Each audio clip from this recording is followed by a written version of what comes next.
शकुनी थांबवला नाही कारण कृष्णाचा धावाच झाला नाही. महाभारताचं सत्य आणि आयुष्याचा धडा. महाभारतात शकुनी हा फक्त एक व्यक्तिरेखा नव्हता. तो बुद्धीचा चुकीचा वापर, सूड, धोका आणि अंतर्मनातील विष यांचं प्रतीक होता. त्याचा डाव, त्याची योजना, त्याची फसवणूक हे सगळं चालत होतं कारण कोणीही त्याला थांबवण्यासाठी धावा केला नव्हता. प्रश्न नेहमी विचारला जातो, श्रीकृष्ण सर्व शक्तिमान होते, मग शकुनीला थांबवलं का नाही? उत्तर महाभारताच्या मूळ तत्वात आहे.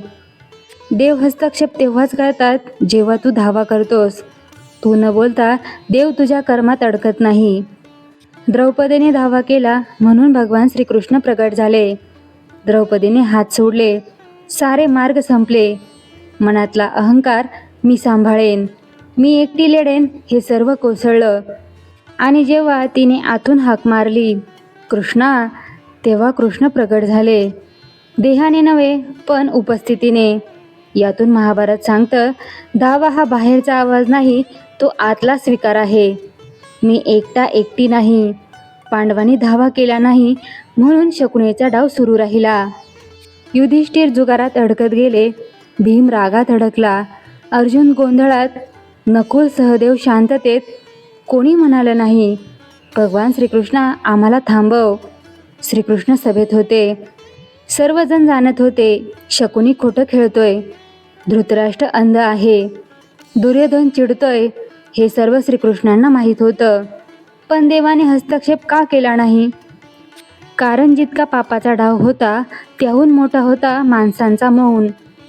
देव माणसांच्या स्वेच्छावरती हस्तक्षेप करत नाहीत. जोपर्यंत तू म्हणत नाहीस, भगवान श्रीकृष्ण मला सांभाळ, तोपर्यंत भगवान श्रीकृष्ण अधिकाराने येत नाहीत. भगवान श्रीकृष्ण सर्वत्र होते पण बोलावलं नाही म्हणून हस्तक्षेप झाला नाही. ही आयुष्याची सर्वात मोठी शिकवण आहे. देवाला बोलवलं की देव येतो, देवाला विसरलास की शकुनी जिंकतो. पण इथे देव म्हणजे काय? तुझा जागृत भाव, तुझा विवेक, तुझी अंतर्ज्ञान, तुझी योग्यतेची जाणीव, तुझ्यातला प्रकाश. ज्या क्षणी तू त्याला बोलवतोस त्या क्षणी तुला बळ मिळतं, निर्णयाचं, धैर्याचं, स्पष्टतेचं. यातून आपल्याला शिकवण मिळते, योग्य वेळी धावा करा. आयुष्यात कधी तुम्हाला कोणीतरी फसवतं, कुठे चुकीचं ओढलं जातं, कुठे शंका, भीती, गोंधळ येतो, कुठे तर्क हरतो, कुठे सत्य डोळ्यासमोर असूनही हात थरथरतात. त्या क्षणी शकुनीची ऊर्जा काम करते. तेव्हा महाभारत सांगतं, भगवान श्रीकृष्णांना बोलाव, शकुनीचं जाळं कोसळेल. धावा म्हणजे काय? तर मनातला एक आतला क्षण, हे भगवान श्रीकृष्णा, मी इथं अडकलो आहे, मला मार्ग दाखव.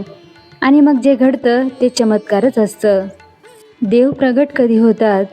मन शांत झालं की, अहंकार खाली आला की, सत्य स्वीकारलं की, आतली हाक प्रामाणिक झाली की. देव दाराबाहेर थांबलेले नसतात, देव हे अंतर्मनातच बसलेले असतात. तू फक्त बोलवलास की ते उठतात. जीवनातील महान तत्व.